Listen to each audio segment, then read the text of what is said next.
Hello and welcome to our podcast on who versus whom. These are some of the more misunderstood words in the English grammar, and so we wanted to spend some time to see if we could make them a little bit more clear and help you guys become a little bit more advanced in your writing. So let's go ahead and see what we're talking about. All right, before we start talking about who and whom, we need to do a little bit of reviewing. Let's go ahead and go back to that personal pronoun chart that we've talked about in the past. If you look at the chart, you can see that there are 26 personal pronouns, meaning these are pronouns that refer to individual people or named things. So that's how we justify things like it in there. So you can see that there are two columns, singular and plural, and then you can see that there are three rows, first person, second person, third person. Again, there are 26 of these, so it's a finite number. And you can think back to how these are used. First person pronouns are used when the speaker is in the group, so I, me, my, etc., where the speaker's in the group. Second person is when you're speaking directly to someone, as in you should do your homework. And then third person is when you're speaking about someone or about some group, as if they're not here. He might want to pay attention. They should turn in their work. We're talking about them. We're not talking to them. We're talking about. So first person is the speaker's in the group. Second person, we're speaking directly to somebody. And third person, we're speaking about somebody. So on this slide here, we get this question. Are these pronouns interchangeable? Can you use whenever you want I for me, him for he, etc.? And the short answer is no. You can't just pick one of those and say, okay, well, if the speaker is in the group, then I get to just pick anything I want from that first person line. So because today's Tuesday and I'm feeling sassy, I'm going to start my sentence with me. Well, no. These are the rules. This is what we need to talk about today, that there are certain pronouns that go in certain positions in sentences. Here is the difference. We have different cases of pronouns. Pronouns that are allowed to be the subject of clauses, either dependent or independent clauses, and please remember that independent clauses are just basically sentences. Pronouns that can start clauses are called subjective case pronouns, or just subject pronouns. Pronouns that need to serve the role of an object, either the object of a preposition or a direct object, are different.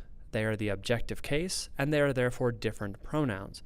And you can see that we've broken these down a little bit on this slide. You start a sentence with I or we. You do not start a sentence with us or me. I and we would be subject pronouns or subjective case, while me or us is going to be an objective case. It needs to be the object of something. It needs to receive some action. So let's get back into what we're talking about here, who versus whom.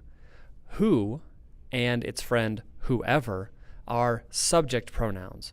They can start clauses, whereas whom or its friend whomever are object pronouns.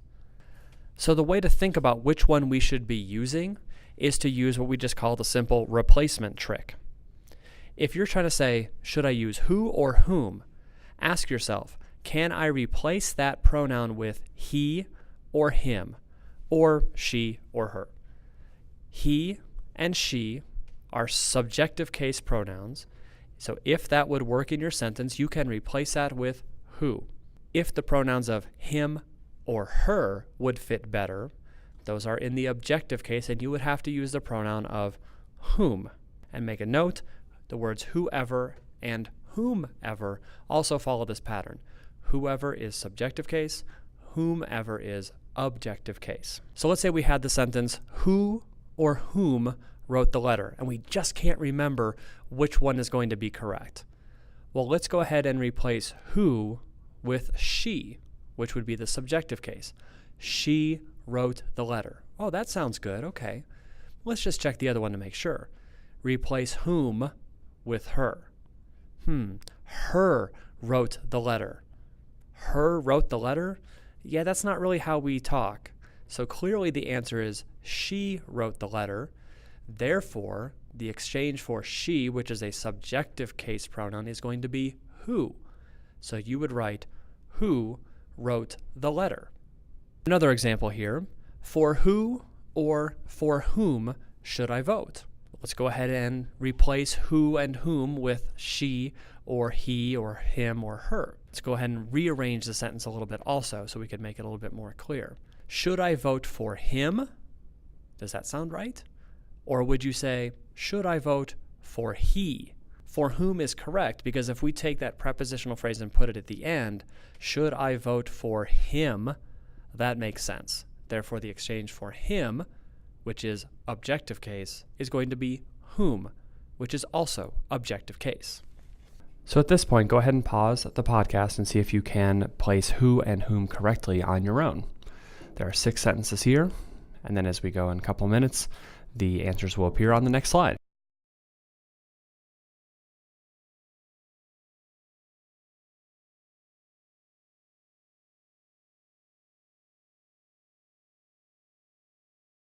So that's about it for who and whom for now. Just a quick reminder here, who is a subjective case pronoun. So who is going to be the word you're going to want to choose when you have the subject of a clause in mind. And again, the replacement trick is, if I could replace the word with he or she, which are also subjective case pronouns, then who is the right word. Whom, with an M, is the objective case pronoun though. So in contrast, whom is the objective case pronoun. And so whom needs to act as the object of a pronoun or the direct object of a verb. So if you're trying to figure out if you should be using whom at this point, ask yourself if you could replace it with him or her, since those are also objective case pronouns. And if you can, then whom is the correct choice. And so one final challenge is this. Many people in society don't know these rules. And so if you make a mistake on certain papers, many people are unlikely to notice. And as a general rule, most sentences that we're writing probably use who. So there's very few examples just in common writing where we would actually use whom. But if we are trying to elevate our writing, we are potentially going to create structures that use whom. And so we really need to work hard to get that right if we're trying to move to that next level of formality and accuracy. Ultimately, if this isn't a piece of writing that we are creating and we just can't remember or we just can't figure out which one we are supposed to use, since we're writing it, rewrite the entire sentence. Change the structure so that it is a clear decision between who or whom. Remember, you're in charge of your writing, so if you can't understand which one it's supposed to be, just rewrite the structure. As always, if you have any questions, please bring those into class. We'll get those answered for you. Otherwise, thanks for listening, and we will see you soon.